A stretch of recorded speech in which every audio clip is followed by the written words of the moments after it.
Welcome to Rebecca Sounds Reveille. What an exciting show do I have for you today, because with me, I have guest Joe Alves, and he is an author, animator, draftsman, illustrator, set designer, art director, production designer, and director. You may know him with 18 credits to his name. He's most notably known him for his work on Close Encounters of the Third Time, Jaws 3D, along with Escape from New York, and much more. His work is absolutely very well known. He's an incredible man with a lot to tell. He's had two major awards, two major award nominations. One of his awards was an Oscar in 1978 for Best Art Direction Set Decoration for his movie Close Encounters of the Third Kind. Welcome to the show, Joe Alves. Okay, how are you? I am so excited for you to be here, because what an incredible man you are, with what incredible talent that you have given, and it has been just memory etched into the minds of millions with the work that you have done. I am so excited for you to be here. That's how I'm doing today. Well, that's good. Well, where do we start? You mentioned the books, the movies, and of course, Jaws, and then there's a book out called Designing Jaws, Joe Alves, Designing Jaws. Yes, I want to not forget that either. Yeah, and anyway, I could start with that, and anybody that's interested in the movie, it's a good explanation on how a movie develops, not how it's directed or acted, but how you start from sketches and storyboards, and how you get technical people and you build a shark and so forth. So to start off with, and that's available on joealvesmovieart.com, along with the storyboards. But if we want to go way back, Jaws obviously was a big one, and I'll talk about that later.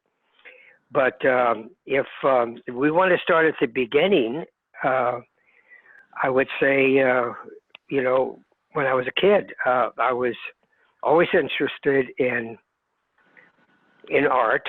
I always drew from the time I was fourth grade. I drew all the dwarfs, and then the teacher put them up on the wall. The Snow White and the Seven Dwarfs. Yes. But Rebecca, the thing that really started, because an interesting thing happened to me this week. I got a call, an email from the Art Directors Guild. And every year, the last 25 years, they've had an award show where they give out for best production design of a movie, best art direction of a television, best illustration, best, etc. But they also put out every a year a Lifetime Achievement Award for your work over your lifetime. And I am very fortunate that they're going to give that to me this year. I'm so excited. I have chills. They sent me a letter. I've got the people here that have who have gotten it, like Sir Kenneth Adams. Ken Adams did all the Bond movies, and there's part, Richard Silbert and Dean Tavaleris, who did the Godfather movies, and it just goes on. These great designers, Tony Walton, and now I'm sort of shocked that I'm going to be put in that category. And it's interesting because basically I've been retired for 20 years, so you don't think about the past. It just happened, and I do these shows, and I sell the book, and I sell my drawings from Jaws and stuff. But I was shocked, and so it's sort of a real compliment. But It made me is. think about, the beginning, how it all started. And I can give you that story if you're interested. Yes, and congratulations. I'm so excited for you. I want to hear how this started for you. Well, when I was in high school, I remember this. Grew up in a little town, Hayward, California, which is sort of in the Bay Area, east of Oakland. It was a small town. They had one theater, and I remember I was probably 13, 14 years old, and went down to with a neighbor girl, Shirley, and we walked down to the theater probably early evening, and we saw American in Paris. And I was just elated by the movie, and came back and we were dancing in the street. And then as I researched, I found out they never made the movie in Paris. The whole movie was made on the back lot at MGM and in the sound stages. And I discovered that Cedric Gibbons and Preston Ames were the art directors. And I thought, oh my gosh, how do they do that? Who are they? What are they, how do I get there? That's what I want to do. And so that's sort of the start of the whole process of learning, how do I get into the movie business? How do I become an art director or a set designer or whatever the route was that you had to take. And so eventually I did a year at San Jose State and majored in architecture and minored in drama because I was always Yes. interested in drama. And I used to direct a show in high school, senior extravaganza and stuff. So anyway, and then I kept thinking as I drove to the school, there was a sign that said Los Angeles. And I said, I got to make that turn someday and go down to Los Angeles and get in the movie business. And eventually, I was still young. I graduated high school at 17. I made the turn. I went down and I found an art school called Chenard's Art Institute, which they had classes in motion picture design.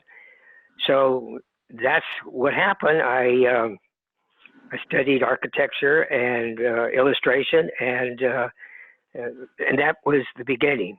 So, but I didn't. I got a summer job at Walt Disney's. I thought it would be a summer job because I knew somebody that worked there, and it was a friend of mine's wife's father. Well, he did the hiring, and he said, "Well, bring your portfolio." And I said, "Oh, I don't think I'm ready." I was only just turned 19, I think. And he said, "Oh, we'll bring it." So anyway, I go there with the portfolio, and he said, "Well, you're too late for the training program. They draw Mickey Mouse." And so I could put you in special effects, And it was just unbelievable. I got in this room, and there's a board with a light on it, and the lady said, "You just flip the pages and draw in between." And I said, "Okay, I could do that." Anyway, Rebecca, long story short, she had to leave. She was working for Dwight Carlisle, who was assisting Josh Mehta, who was the king animator. He did Night in Bald Mountain, and he did Fire in Bambi. And he was working on a picture for MGM called Forbidden Planet, and they were drawing this id. And through circumstances, it generally takes 3 or 4 years to become an assistant animator. Okay. Dwight had to go to the hospital. I ended up assisting this guy after 2 months and drawing the id for Forbidden Planet. Mm-hmm. And so I'm at Disney, and I'm doing Sleeping Beauty, and I just have to tell you this, and then we'll move on. And I'm designing. One of the fairies are holding a cookie, and this guy reaches over me and corrects the drawing. He said, "No, the cookie should look," and it's Walt Disney. And he used to come and walk around and correct drawings. So you call him Walt. You didn't call him Mr. Disney. So I said, "Well, thank you, Walt." Anyway, that was my beginning in the movie industry, and it was a long time ago. So. This is incredible. Now, you also went to USC to study as well, didn't you? While I was at Disney, I started taking classes at SC in motion picture effects and in various because I was still going to school at night, and when I could squeeze it on the weekends to Chenard's, and then I started taking classes in the motion picture department at USC. But I really wanted to get into live action. So after a couple of years of Disney, a friend of mine that I had gone to college with, he had directed a play in college that I was in. He was a senior and I was a freshman. He was in the service. He came back and we were rooming together, and he started directing at this little theater, the Hollywood Playhouse. And so I started designing the sets for the Playhouse, and I built up a portfolio of illustrations and drafting. And then I went around and I got my first job as a set designer. And you start off as a junior, and you're the last to be hired, first to be fired, because there's there was like 5 or 6 major studios: MGM, Paramount, Warner Brothers, etc. And there would be a big picture, like I was at MGM when they're doing Mutiny on the Bounty, and I went there and I was drawing details of boats and stuff. And then that would finish, and you'd go to Fox and do something. So you get knocked around. I was at Warner Brothers and was drawing on My Fair Lady and stuff. So you get an experience, and then eventually you become a senior set designer. Okay. And I landed at Universal, and I worked on this Mad World for months and months. And so that becomes your home, and you become sort of staff. And it's not that way anymore. All that broke up in the 70s. Oh, but that's how okay. it used to be, And then I was fortunate to become assistant art director. And I'll never forget this, because I was working with this art director, Frank Arrigo, who really helped me tremendously how to think about designing. And we were working on a picture called Torn Curtain with Alfred Hitchcock. Ooh. So I remember Hitchcock, the production designer and art director, were away someplace, and his secretary, Peggy, called me and said, "Mr. Hitchcock wants to see you." And I said, "Really? Me?" Because, you call him Mr. Hitchcock, not Hitch. He's pretty well established. He's a big director. They didn't get any bigger at that time. So he calls me in his office, and he says, "Joe," he says, "I want you to build these stairs." Mr. Newman runs down the stairs, and Mr. Whitlock would do the mat shot. Then he comes over to the registration desk, and he leaves. And I said, "Okay, so how about the other side of the set? Do I build it?" No, you just build what I tell you. Because he never wanted to waste money. He just build what I'm going to need. Unlike a lot of directors that want everything. Well, no, because Hitch used to be an art director, so he would plan his shots so that we would just build what we would see, which was okay. That was quite different. There's only a few directors that I've worked with that were that way. Most of them want build me everything, and then I'll decide what I'm going to shoot. Okay. So the pre-planning was to do storyboards, to do layouts, and then he knew what he wanted. Another director I worked with was similar to that, was John Carpenter.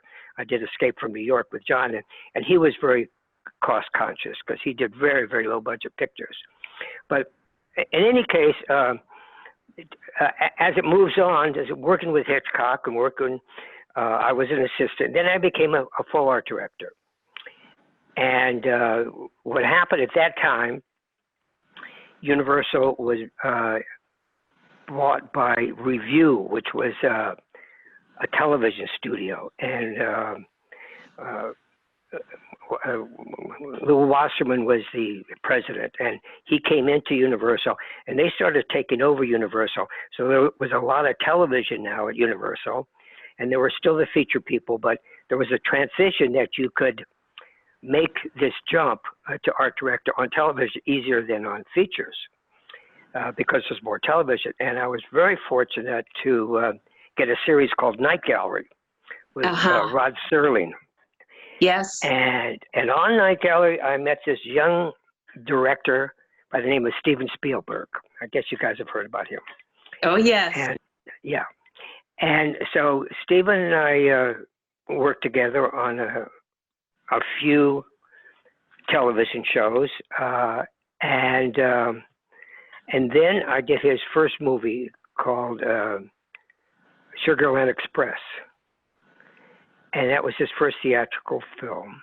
Mm-hmm. And then we did Jaws together, and then Close Encounters together. So let me ask you, when it goes into the set design and making all of this, actually putting it into fruition, it takes a long time to go from the idea to drawing the illustration and then actually creating whatever the object or scene it is. I'll give you a good example, because this is sort of unusual for a production designer or art director. But yes, it generally takes a while. It depends on the size of the picture, the money. It depends. On television, I used to do like 20 sets a week on Night Gallery, and so you grab whatever is standing, whatever you could steal, not steal, but you borrow from another show, whatever you build, and that was frantic. That was just, I really learned a lot how to show a director, well, we have this corner, if you could do the scene in that corner because this other side isn't finished, and blah, blah, blah. So you really learn quickly how to read a script and then materialize what it should look like. And if it's television, the director doesn't have that much input because he doesn't have time. If it's a Night Gallery where he's doing just a 20-minute show or half-hour show, so you sort of lay it out to him, does this work for you? And so that gave me a lot of experience. And then working on Sugarland Express with Stephen, we became pretty close. And that one was pretty much a road picture. We drive around and find some interesting locations and stuff. So that one we didn't build so much. Jaws is quite different. Jaws is different in this respect. Stephen wasn't on the movie at the beginning. Okay. The producers, Zanuck and Brown, who produced Sugarland Express, what happened is David Brown, whose wife was Helen Gurley Brown, and she was the editor of Cosmopolitan magazine. She had found this book called Jaws, and she said to David, this might make a good movie. And so I was a staff art director. I was working on some television movies at the time. This was after Sugarland. And he called me, and they didn't have a charge number or anything. So he said, I've got this book, and if I could send you the galley sheets, if you could draw wherever there's a shark situation in the book and do some illustrations so we could use those illustrations to sell the studio on the idea of making this shark movie. Right. So that was sort of unusual because there's no script. There was just the book. And Stephen wasn't assigned to it yet because at that time you got assigned, by the heads of the department. And so I started in between doing my other work on the television show because they weren't paying me. They were just, I was staff, so I could fit it in when I wasn't doing my other show. So I did about 30 or so illustrations. You'll see some of them on my website. They're charcoal drawings, and they're about 16 inches, 12 by 16 inches, charcoal drawings of the shark getting the cage, the shark hitting the boat, etc. Based on the book's idea, not the script. And I would go over to Stephen, and I said, "Oh, you got to do this shark picture." And he'd say, "Yeah, I was going to do wanted to do a pirate movie." Anyway, the Zanuck and Brown had this other director in mind, and they didn't like him. So I think they finally decided Stephen was the guy. And so I'd been talking to Stephen because we were friends, and he had a cabana on the lot. And then we said, if we ever do this, we want to build like a big shark, 25 feet, and do it in the real ocean, not in a backlot lake and with a phony backdrop, Uh-huh. And so that's never been done before. And so in any case, we have a meeting with my illustrations, and all the department heads, the head of editing, the head of camera, the head of art department, and the head of special effects. And so I take the drawings, and I go, and Steven's there, and Richard Zanuck and David Brown are there, big producers. They did The Sting and Butch Cassidy and the Sundance Kid, Yes. and they were really hot producers.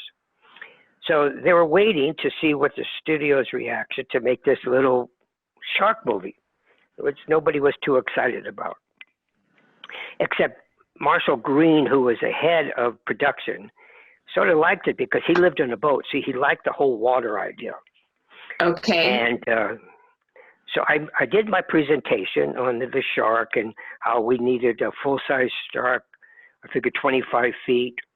And there's a long story about that, but I'll just jump to this. And so he looked at the special effects people and said, can you make this? And they said, well, no, it's never been done.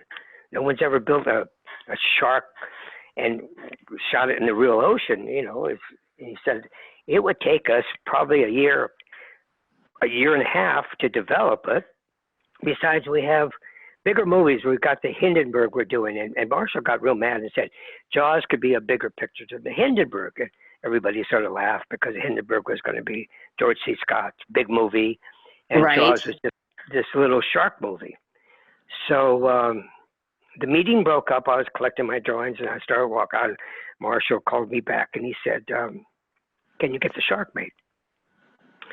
And being young, ambitious, and whatever, I said, yeah, I certainly could try. Yeah, I think I could do that. So, okay, he said, well, take it off the lot. This was unusual because everything was done on the lot. The same, Right. Everything stayed right there. Yeah, so they kept it all in Universal, He said, take it off the lot, find an independent thing to do it. So I was then entrusted with the idea of building a shark. And I set about looking, and I went to the Steinhardt and studied with Leonard Capagna, who was a shark expert. What's the shark look like? I made it's in the book. I made a 4-foot clay model of a white shark, and he helped me detail the things. And he said a perfect shark is about 12 feet.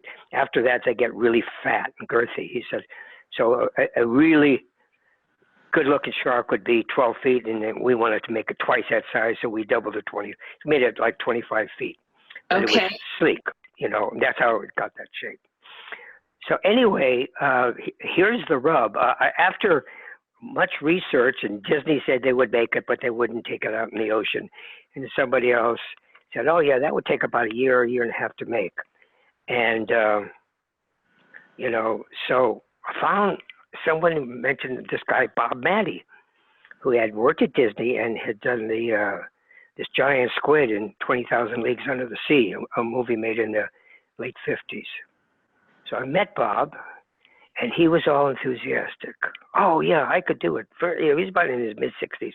Very enthusiastic. He said, give me a couple of days. So he came back with a little wire sculpture that it would squeeze, you pull a lever and the mouth would open and close.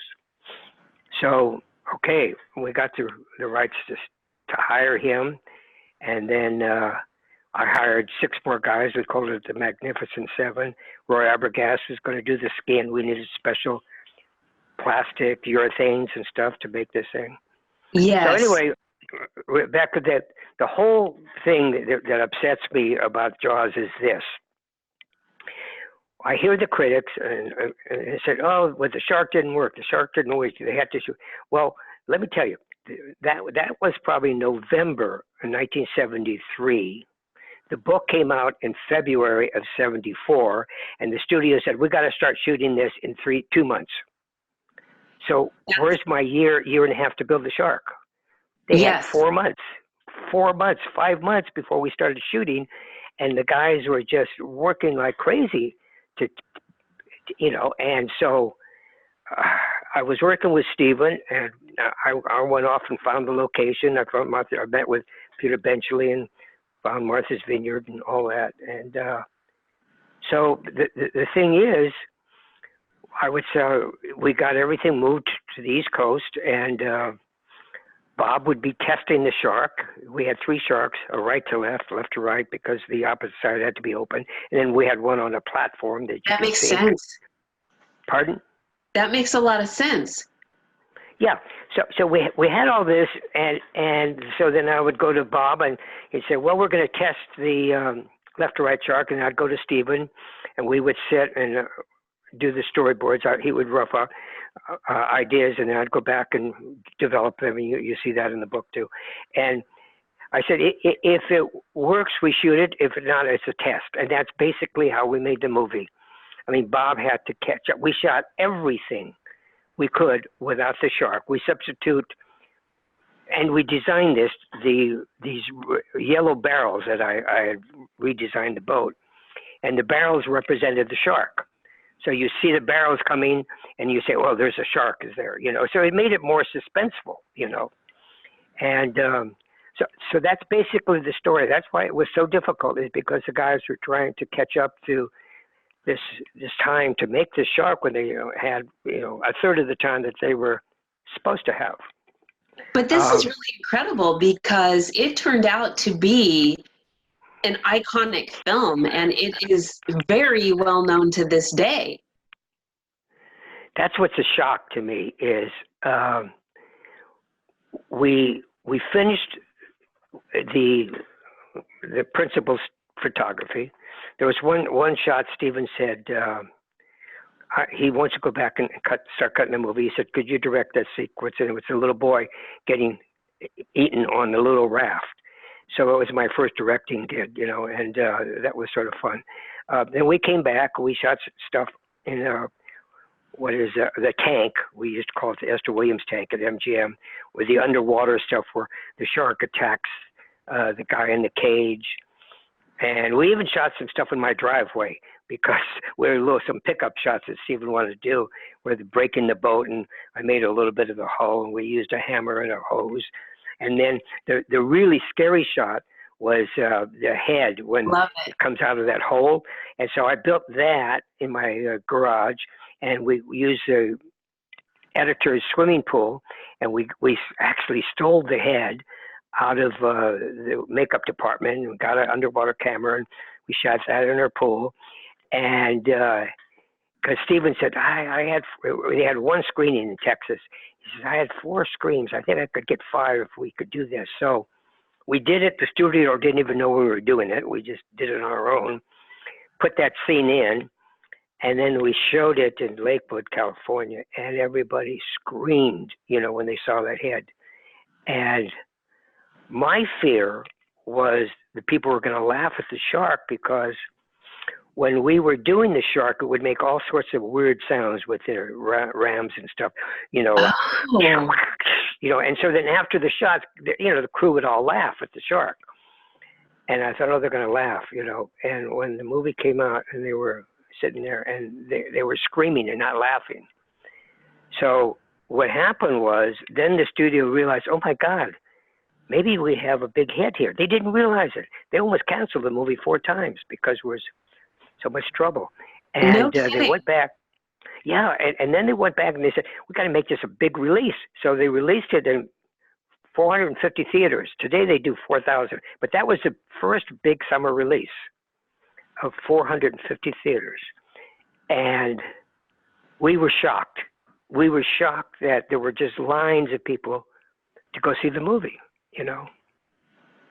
Well, I've got to tell you. That's it, it just... I think it was so realistic that you had people scared to death to go in the ocean for a long time. And, Rebecca, this is what's so weird, is after that I did Jaws 2 as a associate producer, production designer, and they fired the first director, and I brought in the second director, and I directed 100 Days of Second Unit, and then I went on and I directed Jaws 3D, which was really difficult because it was 3D and they had old cameras and we had to make new cameras. But in any case, time went by, and it wasn't until probably the beginning of this century I was at a reunion for Jaws, and people would say, you should sell your storyboard. You should get online and do all this stuff now. And so I started doing that, and I started doing these shows. And I was shocked at these shows that these kids were like 10, 12 years old, and, oh, could you sign this and sign this poster? And I said, God, you weren't even born. Your parents weren't born when we did this movie. And they were, so I realized it went from generations Yes. of people that still liked the movie. And that was a Yes. big shock to me, you know?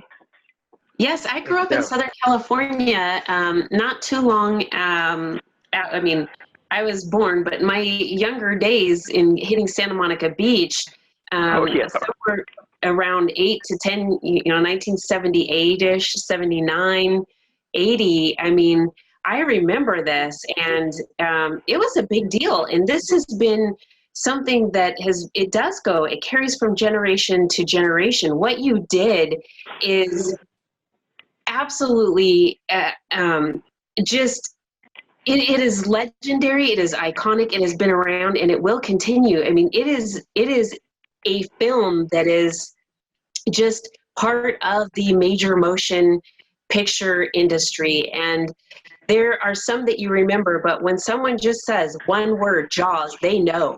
And there's a visual that comes with it, and you're the man that created that and did it. And this is absolutely amazing. You have a lot that you have behind you and a lot in front of you as well. I'm really excited, and I want to congratulate you on your Lifetime Achievement Award that you are getting. This is absolutely something that is well deserved, along with the other awards that you've already been given. But gosh, Joe, I am really excited about all the things that you've done, and I know that there's more that you're getting ready to present. I want to share with the audience too, that they can catch a lot of the information that you've shared with them about the production aspect in Joe Alves Designing Jaws, and also going to your website at joealvesmovieart.com. And I want to thank you so much for being with us today. Well, good. I'm hope I didn't overtalk the Jaws thing, but. Oh, not at all. I'm really excited. In fact, I think that there is so much more that I want to learn about the things that you've done, things with Close Encounters, even more. A lot of the other sets that you've done, things that you've accomplished. I think that the audience would love to hear that as well, because really, a lot of times we talk with celebrities about things behind the scenes, but really, ultimately, Joe, you're the one that created the behind the scenes, and that to me is very fascinating. So I would like to invite you to come back soon. All right. Well, yes. Thank you. You know, obviously, my next picture with Stephen was Close Encounters, and that's another story. But there's also a lot of pictures that you work on just as hard that nobody remembers. But that's the movie business. You know, you can have a big success, and then all you're thinking about is getting the next job, and hopefully the next picture will be a success too. And sometimes you work really hard and they open and they close, you know, and that's sort of the movie world. That's true. And it's like that in a lot of professions. And sometimes they say you're only as good as your last whatever. Yeah. But you, Joe, have made a name for yourself, and you're not just as good as your last whatever. You have so many wonderful things. You've got 18 credits to your name, an Oscar. You now have your Lifetime Achievement Award. You are an incredible man. I know I didn't get an Oscar. I got 2 nominations. Yes. I did get a British Academy Award, though. So. And I'm really excited. And thank you so much for being with us today. All right. Thank you for inviting me. And I want to thank all of you for tuning into Rebecca Sounds Reveille. I ask that you share this with your friends, your family, your coworkers, those that you're close to and those that you're not. And you can catch us again next week. Thanks for tuning in.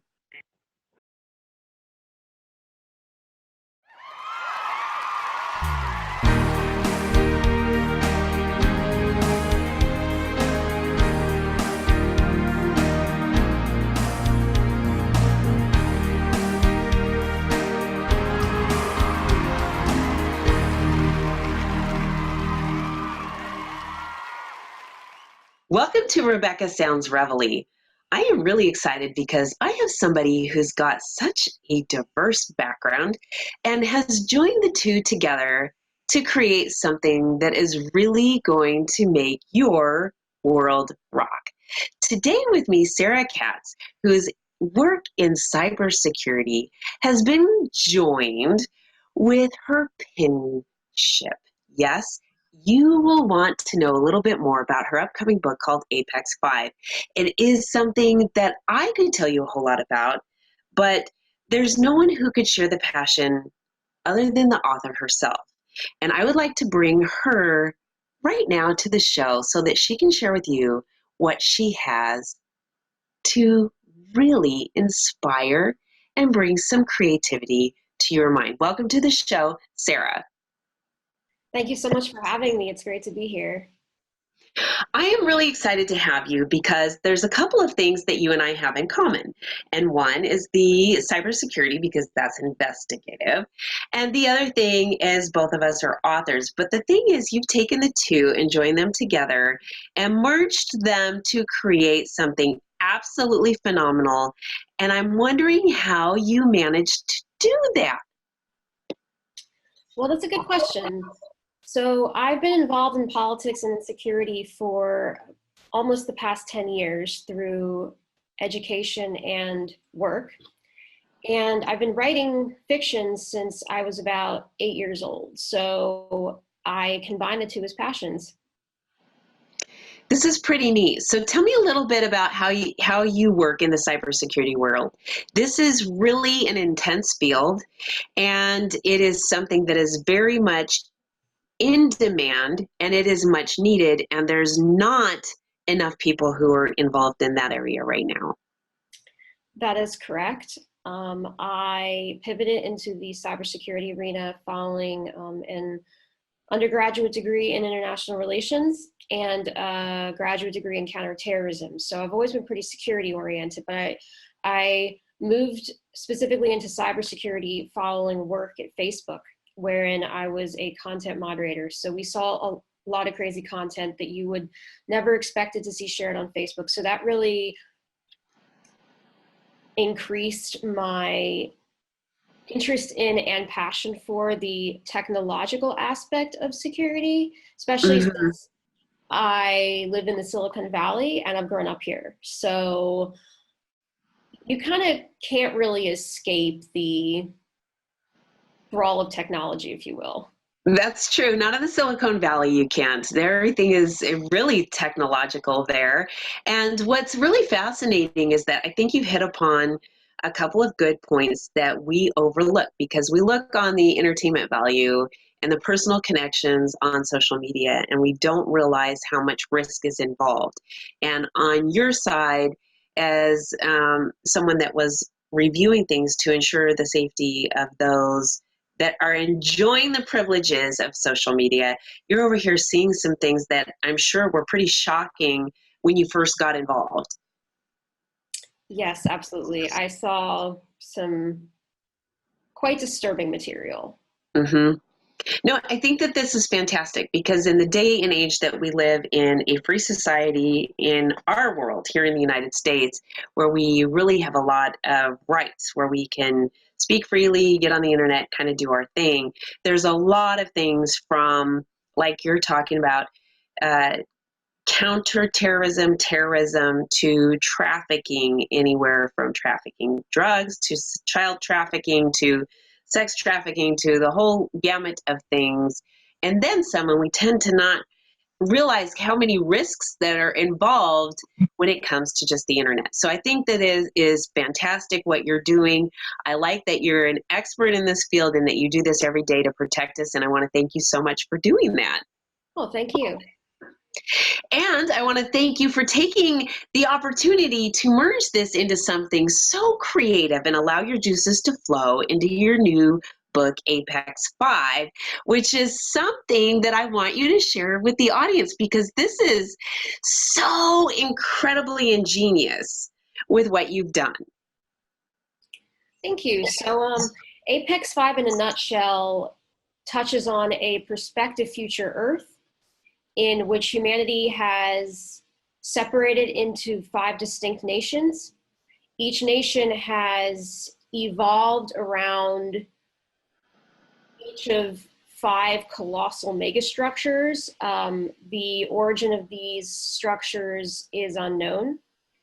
And it's really a story of evolution, both human and technological, and exploring how humans should never play God, because really it never ends well.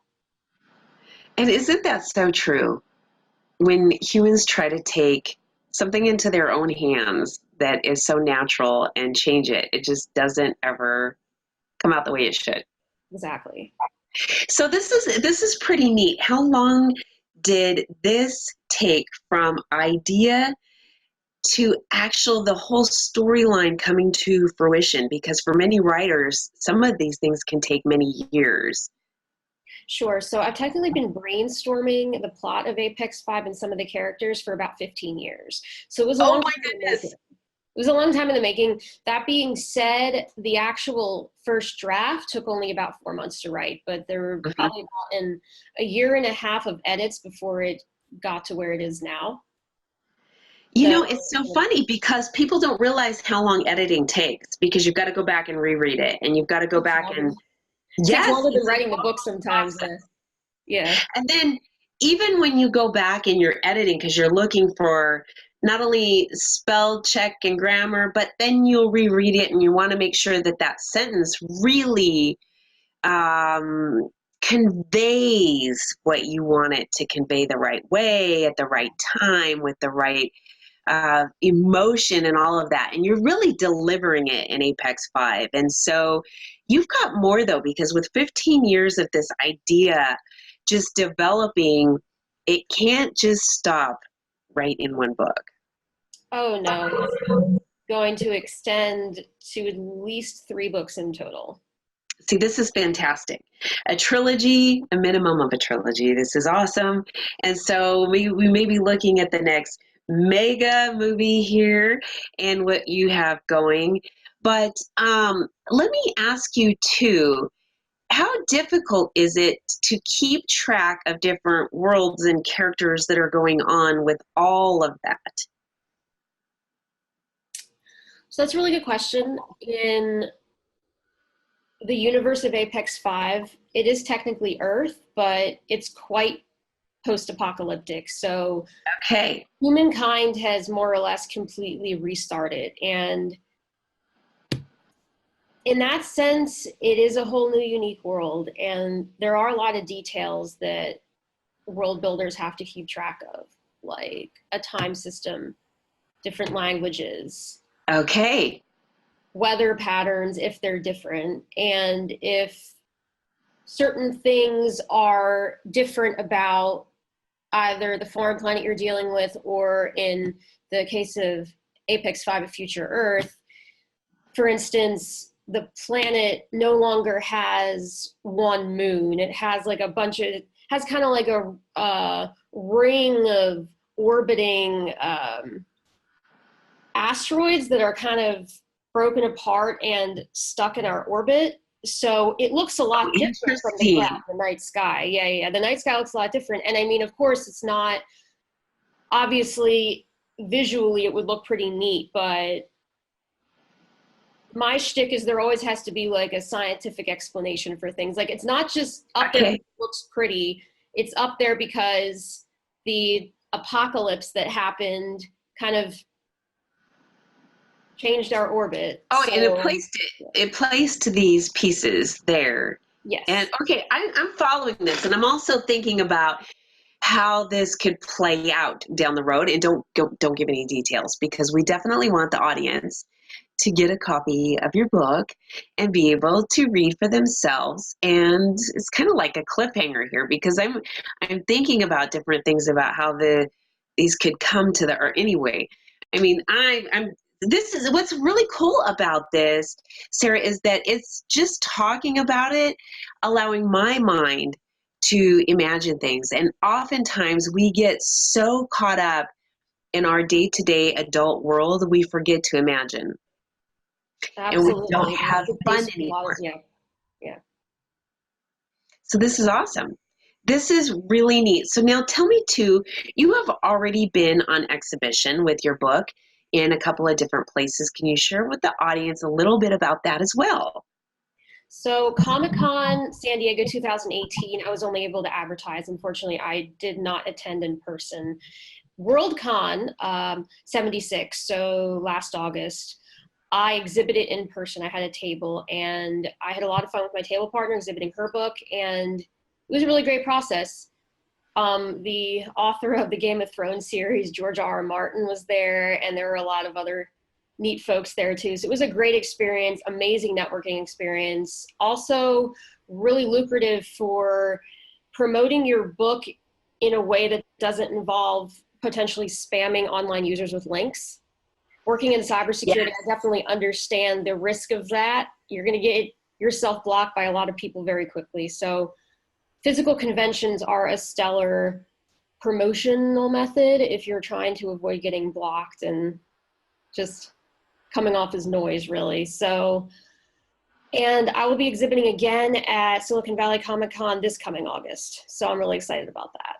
This is really exciting. You have a lot of really good upcoming things in line specifically from your book, and all conjoined with your writing and your ideas from your childhood into now that have been in development, also combined with your cybersecurity. This is pretty phenomenal. A lot of people don't take their current work and bridge what's going on, and this is something that you're doing. You're doing it very, very well. So I'm excited to see not only your current work, but what's coming in your at least trilogy. Tell me more about some of the other work that you've done, because you've been writing for a long time. Sure. So my first manuscript that was novel length was a historical fiction magical realism project that I wrote my senior year of high school. And I love it. it takes place during the post-World War I Greco-Turkish conflict, and it follows two sisters in Greece. And the younger sister starts to receive visits from a mysterious person who identifies as the Greek god Hermes. And he Okay. bestowing messages on her, and she's just kind of trying to make sense of that. So it was definitely an experiment in magical realism. Other than that, during college, and graduate school, I mainly focused on op-ed pieces and academic papers, specifically to do with international relations and counterterrorism. Mm-hmm. I've also written and performed some stand-up comedy as well. So I really just like writing. Also, short fiction is a great way to keep the juices flowing. This is true. When you don't necessarily have the time to dedicate to pursuing your longer term projects. It's a great way to keep the juices flowing. That is true. And it's so funny because a lot of times people will say, I've got writer's block and I can't think of anything, but you want to keep moving, keep your brain active. And that way, like you said, when the juices are flowing, I mean, you just stay creative. And Exactly. and even if you maneuver from one thing for a little while, when your creativity is constant, you'll get something and it'll just come right back to it, and it'll be pretty quick. And so, and I had something that happened. I'm a writer as well, and I have a passion for it. I always have. I love the English language. I love the way that we can be able to do so many things with our language. Yes. And what's really neat about it is, I mean, you can take the same sentence and from intonation, inflection, to italics, to, just the way you place word placement. There's so many things that you can do to make words jump, pop, sizzle, just all of those things, right? I love it. I love it. I love it. I love it. And so when you are thinking about those things and in terms of putting them into practice with other things, the creativity can really flow in a lot of areas of your life. And I hadn't happened to me for a long time, but something did the other day. And that was, I woke up the other day at 2:00 in the morning with an idea. And I said, Oh, get your pencil, get your pen, and start writing. None of the typing on the keyboard thing. Don't do this. You write it down with, on the paper, old school method. And because sometimes that sticks, and that really helps actually make other things flow too. I don't know what the brain out through the hand connection is, but it works. So it's pretty neat, and it's amazing that you mention that today, because often we fail to think about continuing to do that. And I'm a creative person, much like you are. You and I share some of these things, and often we don't think about the two connecting at all. right. And it's pretty neat. I want to hear too a little bit about your stand-up comedy.